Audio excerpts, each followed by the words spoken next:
बिस्मिल्लाहिर्रहमानिर्रहीम। अस्सलाम वालेकुम नाज़रीन, आप यूट्यूब चैनल देख रहे हैं। मैं इमरान खान हूँ। बहुत सारी खबरें हैं, लेकिन सबसे पहले एक रोला पड़ गया है क्योंकि अरबी शहजादे, अरबी बादशाह आए जी शिकार खेलने के लिए। इस मरतबा यूएई के हुक्मरान आए हैं शिकार खेलने के लिए। वैसे ही आते रहते हैं शिकार खेलने पाकिस्तान में, पहले ये हर साल आया करते थे। और चोलिस्तान का जो इलाका है, क्योंकि मैं खुद शिकार खेलता रहा हूँ माजी में, और इन इलाकों का मैंने विजिट किया है। जीप रैलीज होती हैं, उसलिए भी मैं वहाँ जाता था। कुछ मेरे दोस्त हैं जो चोलिस्तान के अंदर जो है वो ट्रैकिंग करते हैं, उनके साथ भी मैं जाता था। तो मैंने पाकिस्तान में हर इलाका ही घूमा हुआ है। तो इन एरियाज में जब मैं जाता था तो जो हमारे गाइड्स हैं वो बताते थे कि अबू धाबी का इलाका शुरू हो गया।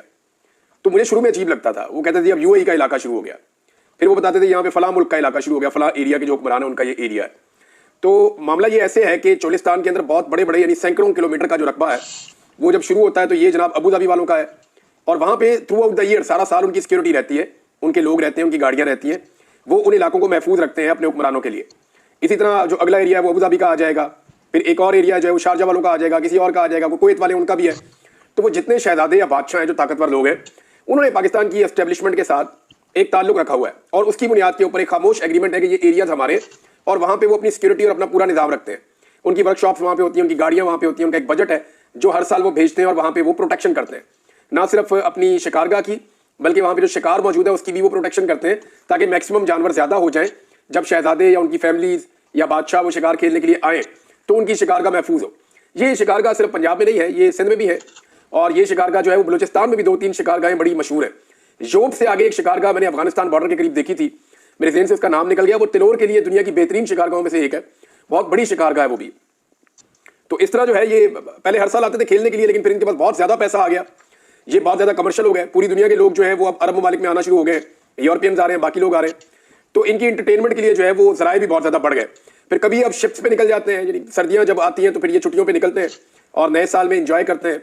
तो इनकी पूरी टीमें हैं जो बताती है कि जनाब इस साल आपने कौन कौन सी इंजॉयमेंट किस किस मौके पे करनी है। बाकायदा इंटरटेनमेंट के लिए भी पूरा निज़ाम है, बादशाह जो है। तो अब उसमें जो है वो ये निकलते हैं सैर करने के लिए। कभी ये शिप्स के ऊपर चले जाते हैं, कभी कुछ आइलैंड्स हैं उन पर चले जाते हैं, कभी ये बहुत खूबसूरत ममालिक है वहाँ की सैर को चले जाते हैं यूरोप में। तो इस साल जो है वो बादशाह सलामत इधर आए सैर करने के लिए। तो उनको मिलने के लिए पाकिस्तान के वज़ीर आज़म और वज़ीर आला पंजाब वो उनको मिलने के लिए, उनका इस्तकबाल करने के लिए गए। अगर आप रहीम यार खान का एयरपोर्ट देखें तो वो बड़ा ज़बरदस्त एयरपोर्ट है, क्योंकि मैंने जब उसको देखा मैं हैरान रह गया। तो जब मैंने उनसे पूछा, उन्होंने कहा जी ये जो आपके अरब हुक्मरान हैं उन्होंने इसको डेवलप किया हुआ है, क्योंकि उन्होंने यहाँ आना होता है तो उन्होंने अपने मुताबिक इस एयरपोर्ट को तैयार किया हुआ है। फिर वो जो रस्ते हैं वो बड़े ज़बरदस्त हैं, उनकी वहाँ पे बड़ी फैसिलिटीज़ हैं, जगह जगह उनके झंडे लगाए जाते हैं। तो वहाँ के जो लोग हैं वो अपने आप को थोड़ा सा अलग समझते हैं। बहुत सारे वहाँ के लोग जो है वो अरबपति भी हो गए।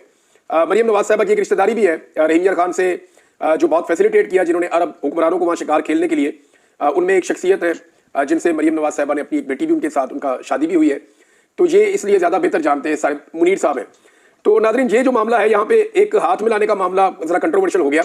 मरियम नवाज साहबा ने हैंड हग किया है शहबाज गिल साहब के से। मैंने पहली दफ़ा ये लफ्ज़ सुना हैंड हग, फिर मैंने उसको वो करके देखा, उसको गूगल करके देखा, तो वाकई में जिस ताज़ीम के साथ मरियम नवाज साहबा ने उनका हाथ पकड़ा, यानी इसको आप जेस्चर कह सकते हैं, एक ताज़ीम का, एक आजिज़ी का एक जेस्चर है, वफादारी के जज्बात का इजहार है जो मरियम नवाज साहबा ने अरब हुक्मरान के साथ किया। लेकिन पाकिस्तान के कल्चर के मुताबिक नहीं है। यानी मरियम नवाज साहबा नैब के ऑफिस में पेश नहीं होती थी। वो ये कहती थी कि वो गैर महरम है तो मैं वहाँ पेश नहीं हो सकती। लेकिन ये जो बादशाह है ये भी गैर महरम है और इसके साथ जो लोग हैं वो भी गैर महरम है। यहाँ पे मरियम नवाज साहबा को ख्याल नहीं आया। तो जब आप इक़्तिदार में नहीं होते और आपके ऊपर सख्तियाँ होती हैं तो फिर आपका क्राइटेरिया कुछ और होता है।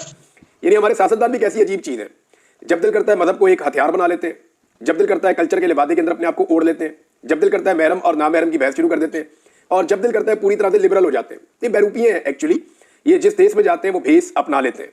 बहरहाल ये इन्होंने वफादारी के जज्बात का जो इजहार किया पूरी गर्मजोशी के साथ, इसका मैं उम्मीद करता हूँ कि इनको कोई ना कोई फ़ायदा होगा। पाकिस्तान को फ़ायदा हो या ना हो, इनको फ़ायदा होगा। अब ये चंद साल के बाद आए हैं गालिबन, ये हर साल अब नहीं आते क्योंकि और बहुत सारी इंटरटेनमेंट है। तो उम्मीद करता हूँ, और जब ये आते हैं ना तो मैं आपको एक बड़ी मजे की बात बताता हूँ। मुझे वहाँ लोकल से बताया कि फिर यहाँ पे जितने मिलिट्री एस्टेब्लिशमेंट के लोग होते हैं वो भी, फिर यहाँ पे जितने ब्यूरोक्रेट्स होते हैं वो भी, और यहाँ के जितने लोकल सियासतदान है वो भी, ये तमाम कोशिश में लग जाते हैं कि किसी तरह हमारी एक मुलाकात हो जाए बादशाह सलामत से, हमें वहाँ पेश होने का, कुछ तस्वीर खिंचवाने का मौका मिल जाए। तो ये तोहफे तहाइफ भी देते हैं, इनाम इकराम से भी नवाजते हैं बादशाह सलामत। जब ये आते हैं तो इनके बहुत बड़े बड़े खैमे लगते हैं डेजर्ट के अंदर, इतना खूबसूरत माहौल होता है, ज़बरदस्त किस्म की अंगीठियाँ आती हैं बाहर से। इनकी गाड़ियाँ जो है वो स्पेशल डिज़ाइंड है, यानी V8 गाड़ी आपको ऐसे ऊपर से खुली हुई नहीं मिलेगी, लेकिन इनकी गाड़ियाँ आपको मिलेगी जिनके अंदर ये फाल्कन्स को लेकर जाते हैं और शिकार खेलते हैं। बड़ा लग्जरी शिकार खेलते हैं ये, और इनके लिए बाकायदा GPS का एक सिस्टम इस्तेमाल किया जाता है जिससे पता चलता है कौन सा जानवर किस जगह पे मौजूद है और कौन सी जगह खाली है। तो इनको डायरेक्ट वहाँ पे लेकर जाते हैं। वहाँ ये लोग अपने अपने फाल्कन्स जो हैं या जो बाज हैं उनको ये उड़ाते हैं और वो फिर शिकार इनके लिए खेलते हैं, तिलोर का और बाकी जानवरों का। तो बड़ा जबरदस्त इनका एक एंटरटेनमेंट है। इनकी वर्कशॉपें तक साथ आती है, इनकी सिक्योरिटी सारा साल रहती है, लेकिन जब ये आते हैं तो मजीद सिक्योरिटी साथ आती है। इनके खादिम, मुलाजिम, टेक्निकल अमला, हर किस्म की फैसिलिटी ये जंगल में मंगल कर देते हैं। और फिर इनके करीब फटकने की भी किसी को इजाजत नहीं होती। अगर किसी को आना है तो फिर बाकायदा प्रॉपर परमिशन लेके, क्योंकि बादशाह सलामत का ये एंटरटेनमेंट का टाइम है, उनका ये छुट्टियां मनाने का टाइम है, उनके साथ उनका पूरा लाओ लश्कर होता है जो उनके लिए एंटरटेन उनको करता है डेजर्ट के अंदर। तो इसलिए वहां पे मुदाखलत भी वो कम से कम रखते हैं। तो कुछ लोग मिलने में कामयाब हो जाते हैं, कुछ लोग नहीं होते। अब ये मरियम नवाज साहब के हाथ मिलाने के ऊपर तनकीद हो रही है। एक्चुअली पीएमएलएन ने इतना गंद मारा हुआ है पाकिस्तान में औरतों के ऊपर, इतना ज्यादा मारा हुआ है कि वो थोड़ी सी भी हरकत वो भी करते हैं तो फिर आगे से उसी तरह का जवाब आता है। ये अब मरियम नवाज साहब की मर्जी है, वो जैसे मर्जी हाथ पकड़े।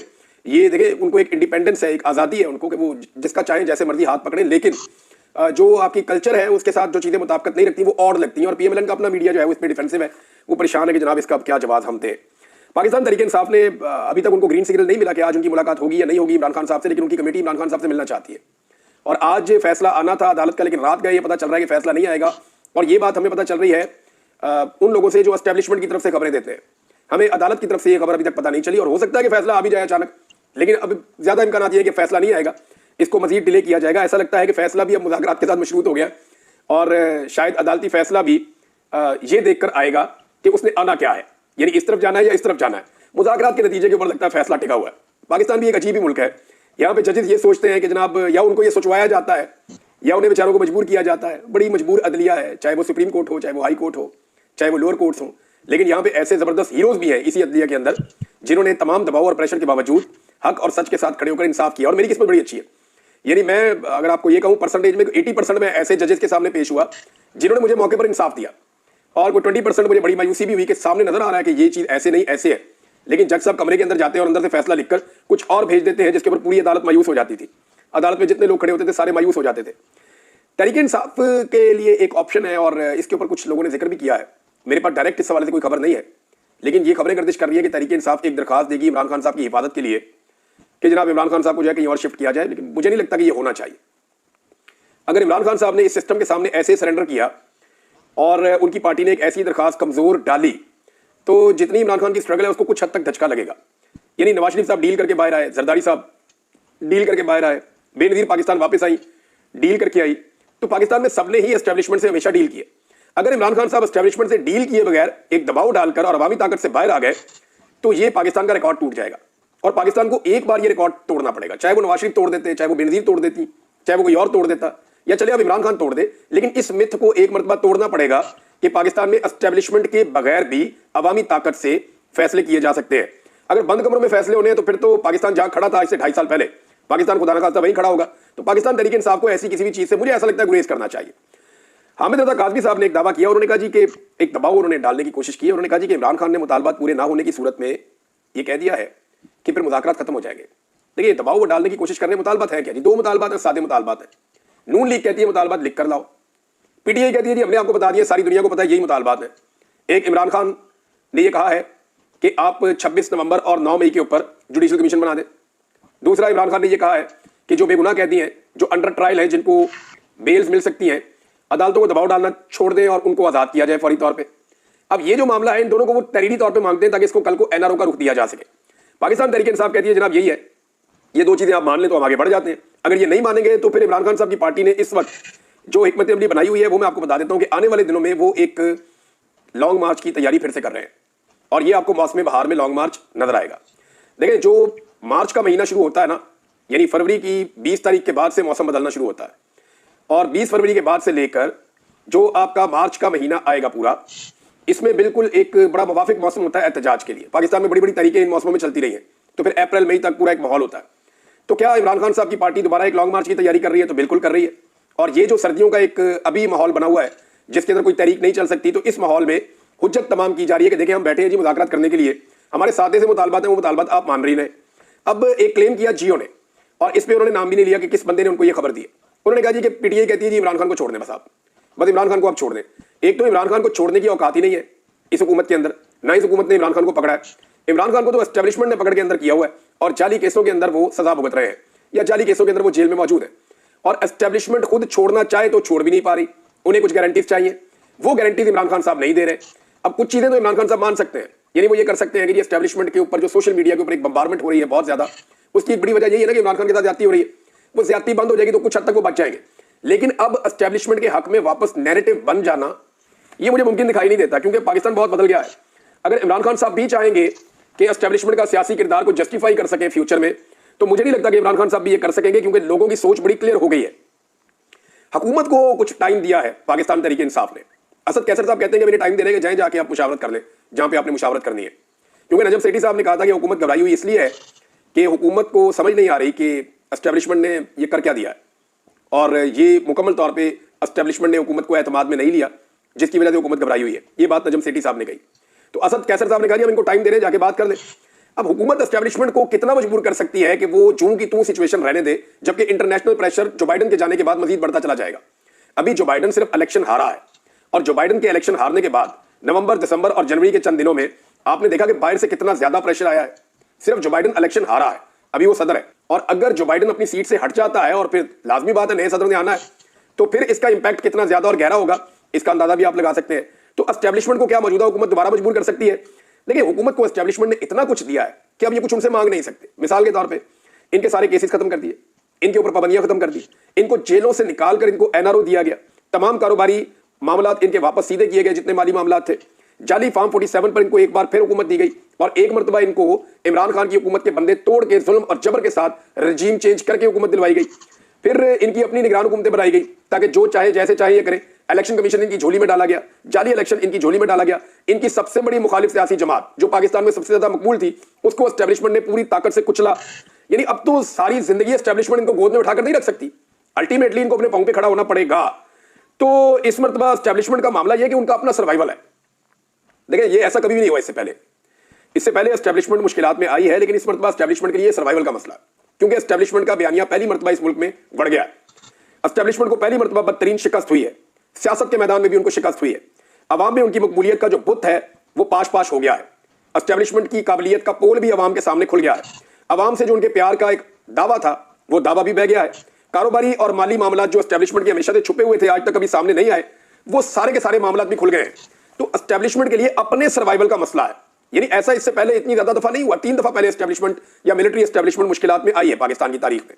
एक 1971 में आई थी, जब पाकिस्तान इंडिया से जंग हार गया और बांग्लादेश अलग हो गया, और एक बहुत बड़ी नाकामी थी पाकिस्तान की मिलिट्री एस्टेब्लिशमेंट और उस वक्त के सियासतदानों की, और उसके लिए सबसे बड़ा मुजरिम याह्या खान था जो उस वक्त का डिक्टेटर था। तो ये एक ऐसा टाइम था जब पाकिस्तान की आवाम पाकिस्तान की मिलिट्री एस्टेब्लिशमेंट से मुतनफर हुई थी।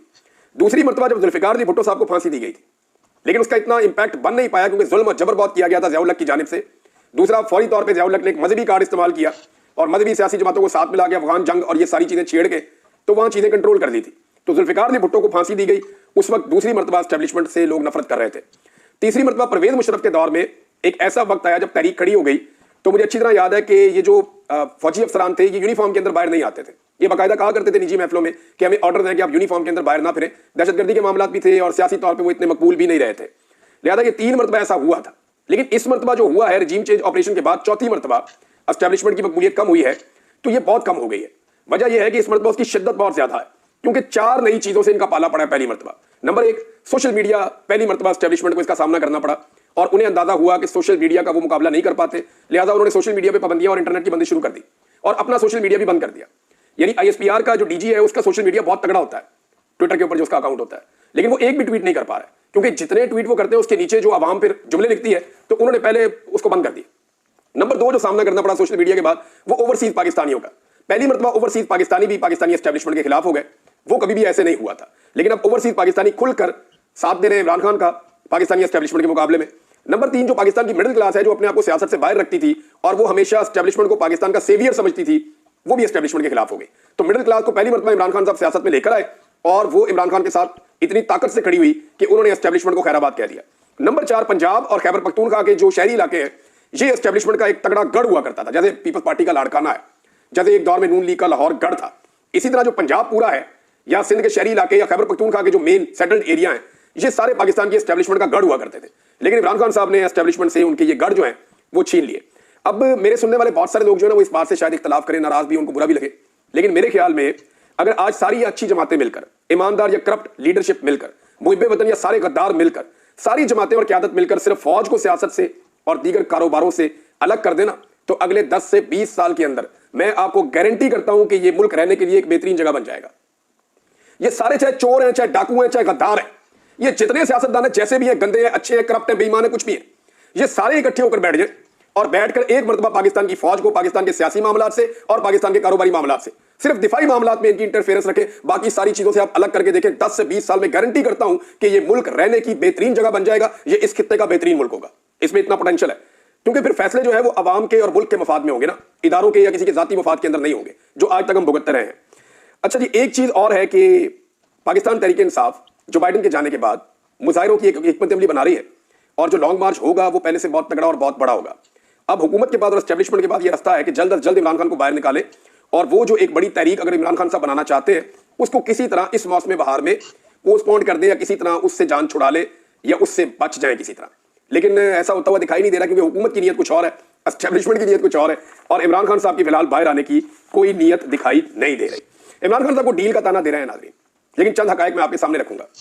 देखिए, एक तो इमरान खान साहब ने जेल से कहा कि वो नहीं चाहते कि कोई मुदाखलत करे बाहर से उनकी रिहाई के लिए भी। वो ये कहते हैं कि यूरोपीय यूनियन, अमेरिका, यूएन, कोई मुझे नहीं चाहिए।